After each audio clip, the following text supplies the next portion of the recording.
निकल रहे थे तो चंपई सोरेन कैबिनेट बैठक कर रही थी। हम चंपई सोरेन से जानना चाहेंगे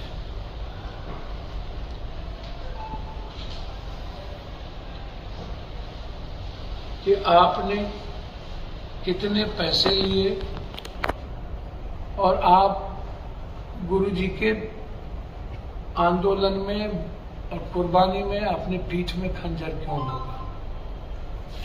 जो कॉरपोरेट घराना अदानी आदिवासी की सरकार और आदिवासी के अस्तित्व को मिटाना चाहती है, दलितों के अस्तित्व को, वह चंपई सोरेन आदिवासी अस्तित्व को मिटाने में बीजेपी का साथ क्यों दिया? ये तिनखैया क्यों घोषित हुए? इसीलिए चंपई सोरेन आदिवासी के गुनाहगार है और ये माफी के योग नहीं है।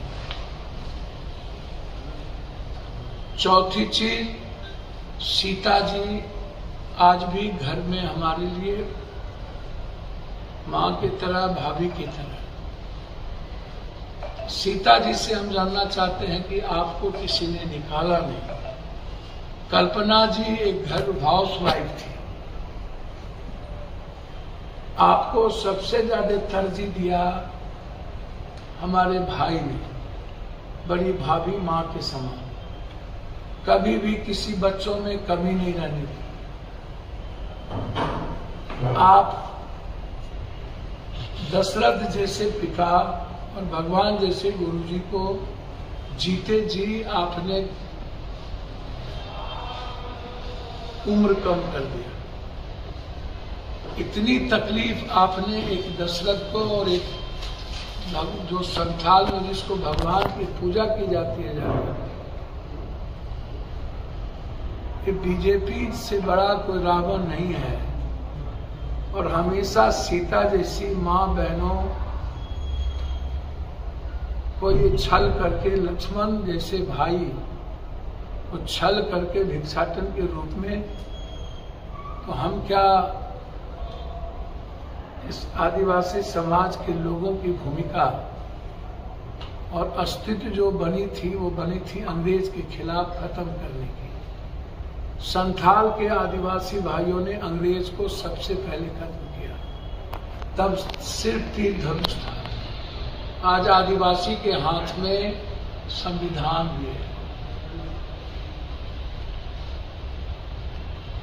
और जिस अंग्रेज को आदिवासी ने भगाया, क्या हमारे संथाल के आदिवासी कभी अंग्रेज से भी ज्यादा खतरनाक जो आज का भारत में अंग्रेज है उसको शून्य पर आउट करेगा? और इस रावण और अंग्रेज को साथ देने में जिसकी भी विभीषण की रोल होगी, वो आदिवासी समाज उसको बर्दाश्त नहीं करेगा। मधुपुर का, गोड्डा का, सारत का इतिहास नहीं पता है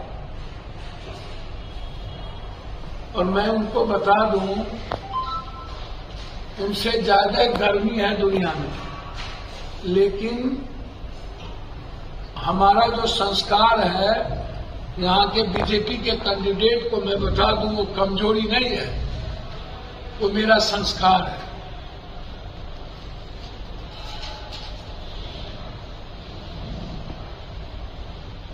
ये दूसरों की बैसाखी के सहारे, बड़े मियाँ तो बड़े मियाँ, छोटे मियाँ सुहान अल्लाह। बेटा खरा पेशाब कर रहा था रोड पर, बाप को कहने गया तो तिरमला पर से पेशाब करने लगा।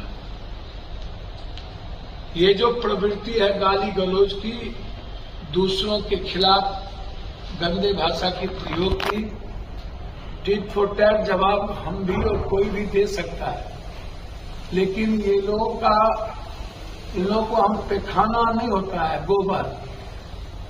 मेरा मानना है गोबर तो निपने बोरसी में काम आ जाता है। ये लोग गोबर भी नहीं है, ये लोग शुगर के गुण हैं। न ये लोग निपने में काम आएंगे न बोरसी में। और जितने कायर, कमजोर, डरपोक आदमी होता है वही गाली गलौज करता है। ताकतवर और मजबूत आदमी किसी का जवाब नहीं देता है, वह सिर्फ मोहब्बत के रास्ते चुनता है। इस गाली गलौज और नफरत के खिलाफ, चाहे वो चुन्ना जी हो, हफीजुल साहब हो, चाहे इरफान हो, चाहे हमारा बादल, कोई भी वह मोहब्बत के रास्ते देगा। इन लोगों के लिए हम ही काफी हैं। यहाँ के विधायक, झारखंड कांग्रेस के विधायक सिर्फ यहाँ की तहजीब के साथ जीना जानते हैं।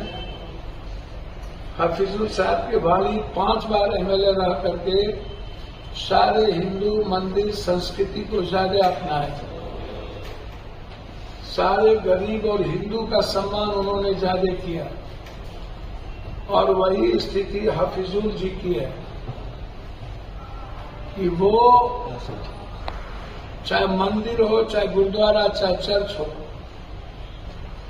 बीजेपी वाले मंदिर का नाम लेके नफरत तो पैदा कर सकते हैं, लेकिन मेरे विधायक मंदिर, गुरुद्वारा, चर्च, मस्जिद में कोई फर्क नहीं करते, लाखों करोड़ों रुपया निर्माण में देते हैं, उसकी इज्जत करते हैं। जो कैंडिडेट भी गाली गलौज की परंपरा अपनाते हैं, हम चुनाव आयोग से कहेंगे 2 तरह के नियत मत अपनाइए। भारत में सबसे ज्यादा डर नरेंद्र मोदी, अमित शाह को किसी से है तो उसका नाम राहुल गांधी है। कभी ब्राह्मण, कभी जनेऊ, कभी पाली देना। राहुल गांधी से इतना बड़ा डर इसीलिए है, उनको पता है कि राहुल गांधी के आने के बाद अदानी, अंबानी, इन लोगों का इंटायर चोरी छीनी चली जाएगी और इनका संतुलन खत्म हो जाएगा। ये डर नरेंद्र मोदी जी को नहीं है, ये डर है अदानी, अंबानी। और इसीलिए कल 1.5 घंटा जिस तरीके से राहुल गांधी जी के हेलीकॉप्टर को, वीआईपी का क्या मतलब है कि जितना बीजेपी का लुच्चा टुच्चा सब वीआईपी है, वीआईपी नरेंद्र मोदी न होंगे तो नरेंद्र मोदी और विपक्ष में क्या अंतर है? विपक्ष के लीडर भी इस देश के सबसे बड़े वीआईपी, और उनको मारने की साजिश किया गया कल बीजेपी के द्वारा। लगातार राहुल जी को खत्म करने की साजिश उनकी रहती है। सुरक्षा में चूक, छोटा चार्टर प्लेन का आना, 1.5 घंटे के बाद आनंद फानन में परमिशन, ये चुनाव आयोग और सरकार मिल करके चाहती है कि राहुल गांधी की आवाज को दबाया जाए।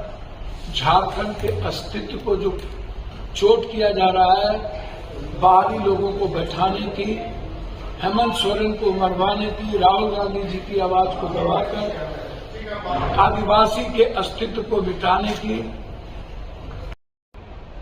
महाराष्ट्र की सरकार गिराने में अदानी खुद मौजूद थे।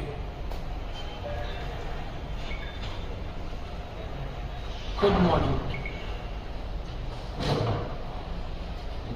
तो अब अदानी जी, आपकी गिद्ध दृष्टि अपने दोनों, मैं अदानी जी का मोदी जी और अमित शाह को नौकर मानता हूं।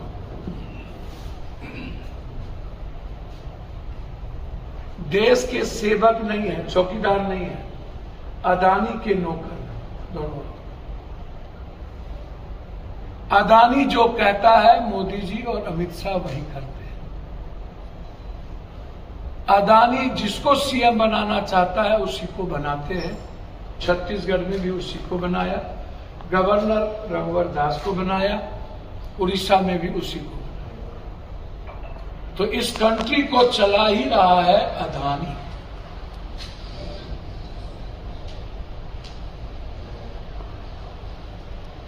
हम सुप्रीम कोर्ट से मांग करते हैं कि महाराष्ट्र की सरकार गिराने में जो बात अजीत पवार ने लाई है, उसको अदानी की भूमिका की जांच अपने नेतृत्व में करें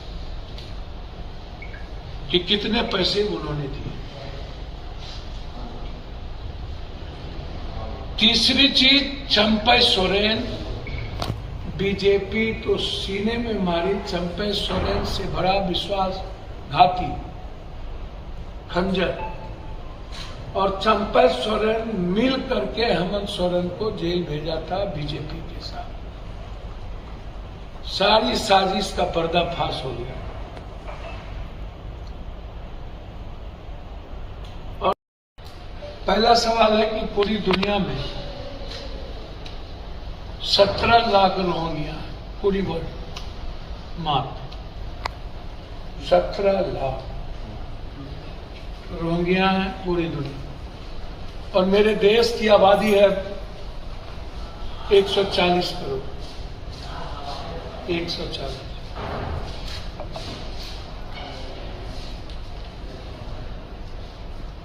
मोदी जी, ये दुनिया को बताइए कि 11 साल में हिंदुस्तान में कितने रोहिंग्या हैं? 17 लाख रोहिंग्या के नाम पर कब तक आप कॉरपोरेट की मदद करेंगे? कब तक आप हिंदू मुसलमान? जब रोहिंग्या पूरे वर्ल्ड में है ही 17 लाख, जो मेरे क्वेश्चन में हमने पूछा था कि ये भारत सरकार ने जवाब दिया।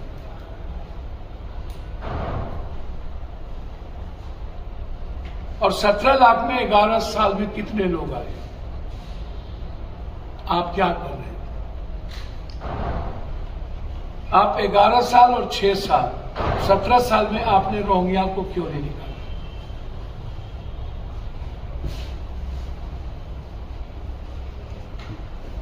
इतना बड़ा नफरत पूरी दुनिया के 17 लाख रोहिंग्या के नाम पर हिंदुस्तान में क्यों?